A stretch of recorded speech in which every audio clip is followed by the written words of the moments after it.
What did you think of For the Time Being? So the film's aim and ambition, as I understood it, was to create this ambiguous, unspecific sense of threat, sustain it throughout whole film without finally resolving anything. Right? That's what that was kind of the film's ambition. And the first thing it made me think about was the fact that this sort of oblique, ambiguous narrative without with a completely unresolved ending is becoming almost a kind of structural cliche in art house cinema. And I don't think this film was unsuccessful. I'll say from the outset that I enjoyed it, and I think it was a good and interesting film. And it may be that these questions were occurring to me. Perhaps there's a certain sort of fatigue. I was thinking we've watched a lot of films, however different they are. A lot of them are very oblique and strange and leave you with that kind of feeling at the end. And so perhaps it's not the fault of this film in particular. Perhaps there's just a sort of accumulation of a similar sort of narrative trajectory that left me feeling a bit sort of equivocal about this particular example of it. And as someone who practices the craft of narrative fiction, I know that creating a satisfying narrative that does resolve things in a satisfying way is an exceptionally difficult thing to do. And sometimes I can't help but feel a narrative that decides to sidestep that and leave everything up in the air. Sometimes I can't help but feel that it's a bit of a cop out. And I'm talking generally here. I don't know if I'm leveling that accusation at this film, but I think that's what I was thinking. They were my first thoughts when the film ended. However, for the same reason, I also know that when you do tie a narrative up and, cover all the loose ends, more often than not, the result is unsatisfying. A film that kind of ties up all the loose ends is like, oh, is that it? More often than not. So I know I'm sort of covering all my bases here, but I feel that sometimes a film that doesn't tie things up is a bit of a cop out. But I also feel that if it's done well, it can be more satisfying than a film that does tie everything up. So back to this film in particular, I thought the sound design in this film is extraordinary. In fact, it's the sound design that kind of holds the whole thing together. There's almost no dialogue for, I don't know, like 3 or 4 minutes or something.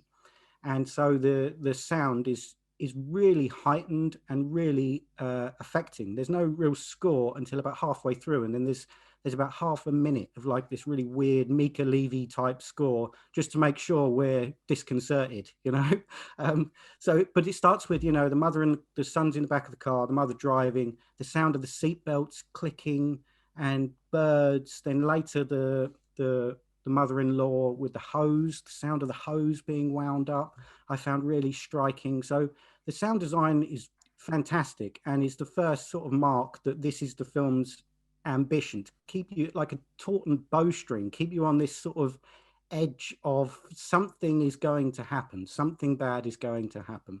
And it put to mind, I was thinking of Walkabout when they're in the car, when she got out to take a phone call, I couldn't help thinking of the scene where Jenny Agutter's dad starts shooting at them in the outback, and then they get to the house, and then there are almost literally dozens of examples of danger almost occurring, but not quite. The boys dropping things and then running away, and the mother outside with a cigarette, and one of the boys saying, "Oh, you were told you shouldn't come outside with a cigarette because everything's so dry."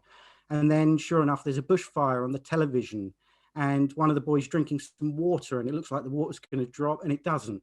And he goes for a walk, and he's exploring way, way beyond the house, and you're convinced he's going to be lost, but oh, he isn't. And then, just to make sure we're paying attention, there's an explosion somewhere in the background, and the grandmother says, "Oh, don't worry, that's just, military maneuvers. It's like a test explosion or something." So when you describe it like that, it seems quite heavy-handed. I guess it's testament to how successful I found the film in the end. That it didn't feel heavy-handed. I must admit, when the explosion went off, I was a bit like, okay, I get it. But for the most part, I found it was quite effective. Um, you've got the father who never turns up, the absent father who's never there, supposed to be there and isn't. You don't really know why. There's the moment where the little boy says, "Do you love me? Do you love daddy? Do you love yourself?" And there's a pointed silence. She looks pretty miserable throughout the whole film. Maybe there's some kind of depression there. Uh, and then there's a boat a few times through it. There's that boat it keeps coming back to. It starts with a boat on a harbor, it ends with a boat. There are kids playing in boats, and then it ends. And I have almost no idea what it's about, if it is about anything in any literal sense. Perhaps it is just about creating and maintaining that sense of dread and gesturing towards this idea that, you know, we are all capable of imminent violence, and, you know, some kind of calamity is going to be upon us in, you know, at any moment now. If that's the film's point, then it was pretty potent and effective. The last point I would make is that I have a pretty high tolerance, as you know, for like slow cinema. You know, for whatever reason, I find myself able to slip into that pace when I see it coming, and I can kind of enjoy, usually, you know, long, stately takes and films in which not a lot happens. I found myself thinking more than once here, do I still need to be looking at, for example, those headlights across the road for half a minute? I mean, these aren't 3, 4, 5 minute takes. They're, you know, 40-second takes, 50-second takes. But occasionally I found myself thinking, why am I still looking at this? And nothing really productive came of the questioning.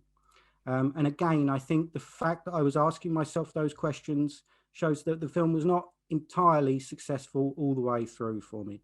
The other thing I forgot to mention, and you know, this in terms of this like imminent threat and danger, there's that protracted aerial shot, and over that there's the voiceover of the boy playing what sounds like a war game on the computer. And so, you know, as if to suggest some kind of aerial bombing or something. But there's scores of examples of this, like, almost but not quite danger and violence in the text. So I don't really know what it's about. As I say, if it's about anything in any literal sense, I think it's nicely composed, you know, very accomplished and well done. I found myself asking quite a few questions about, you know, the cliches or near cliches of a lot of contemporary art house cinema, which probably means that it didn't have me completely gripped all the way through. I liked it. I don't think it's a brilliant film. I think it's an interesting one. Yeah, kind of similar reaction for me as well. I'm glad it didn't go on for 2 hours. An hour and 10 minutes was a very, I appreciate that it was very focused in its duration. And I do think that was more than enough. I really admire the courage of what this filmmaker did. I think that, as you say, there were many times when the camera was lingering far longer than it needed to. And it's, in many cases, they were really mundane shots. It's not like they were really beautifully composed shots. I mean, even the beginning with the opening shot is kind of half of the boat and there's a stick, and it looks like there's water behind, but you know, it's a very strange image, and it lingers there for, I don't know, 45 seconds or a minute. We're there quite a long time before the screen turns white, actually.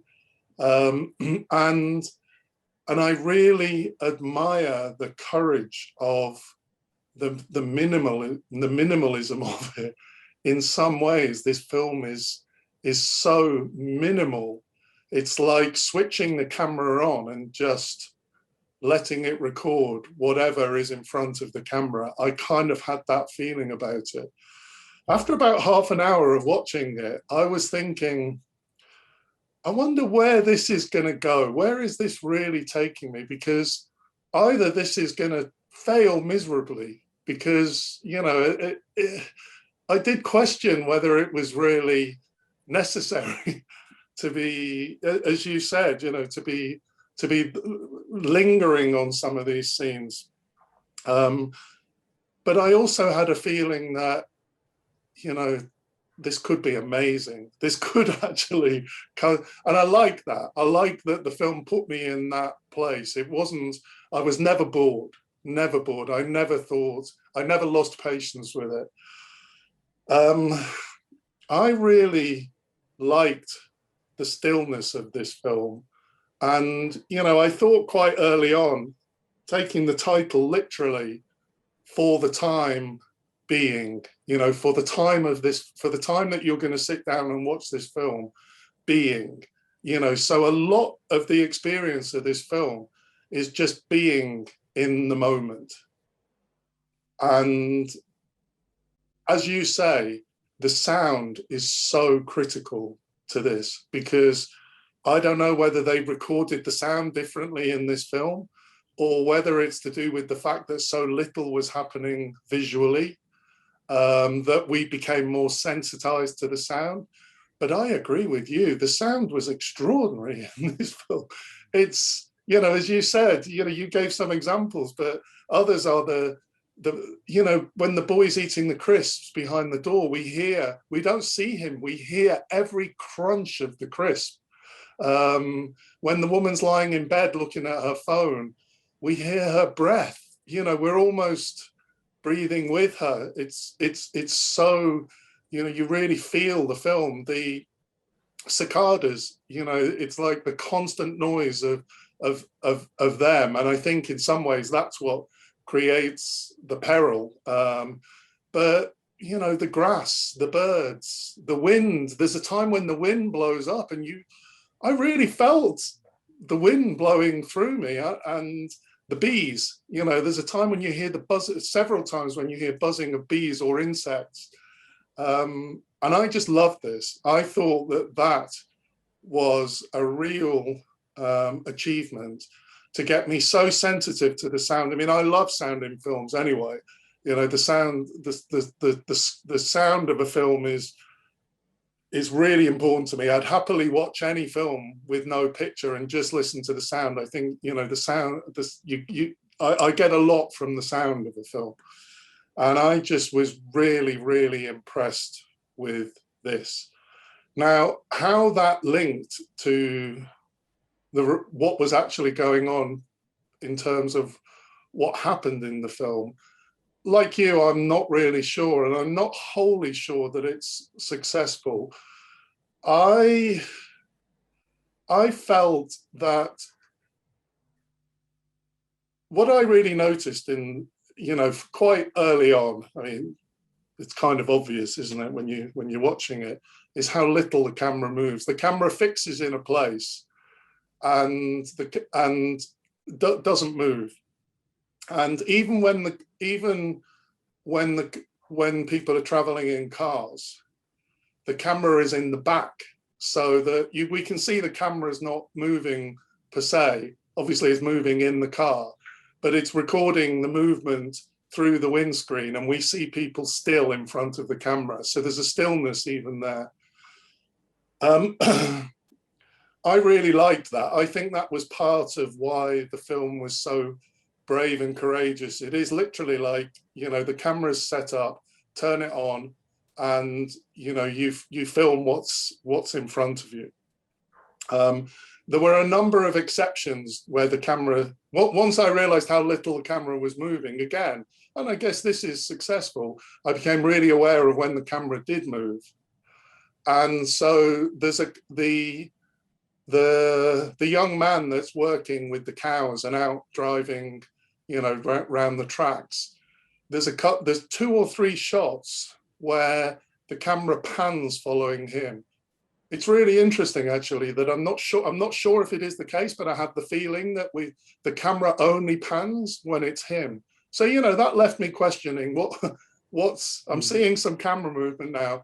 It seems to be always with this character. I'm not sure that that's the case. There were 2 examples of the camera not being fixed that I found really jarring. Number 1, there's a night scene where the camera's on the front of the car.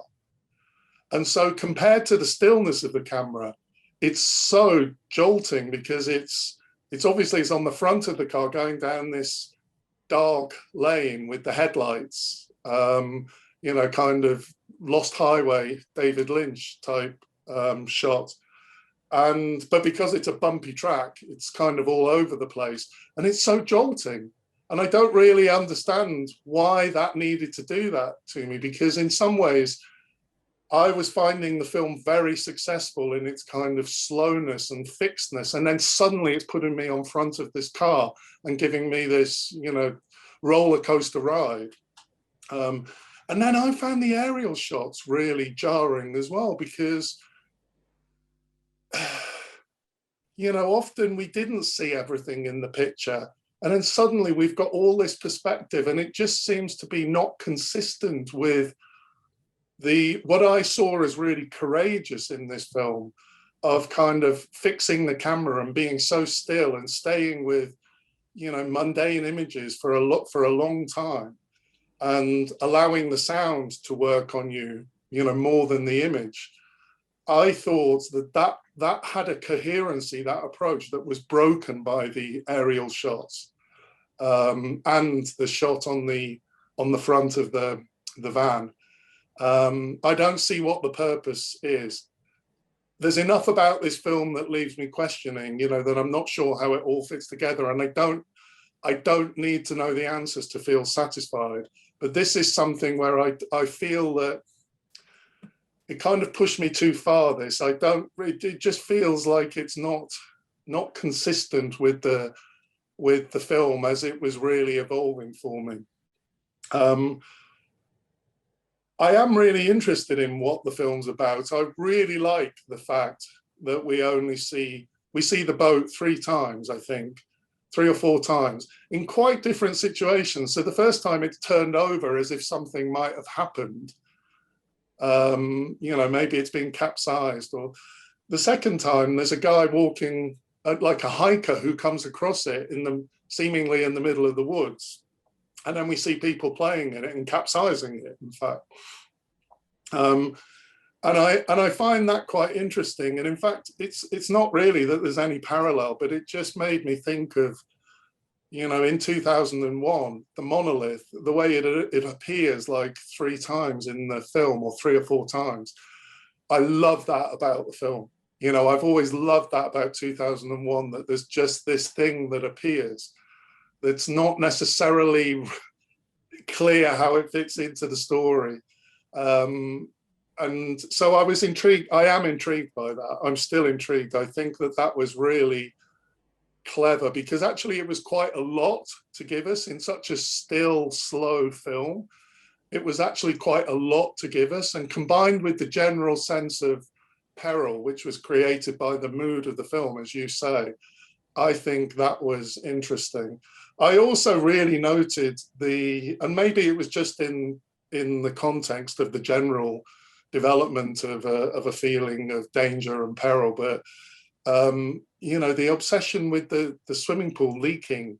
You know, it was mentioned that at least twice, I think, you know, almost in passing, but it just felt important that there's like something going wrong here. And there was something to do with water and drying dry rivers. And then the other intriguing thing was the lack of men in the film. Obviously, the biggest example is the absent father, but then there's very few men. Obviously, we've got the hiker, we've got the young man who's tending to the cows, and we've got the boys.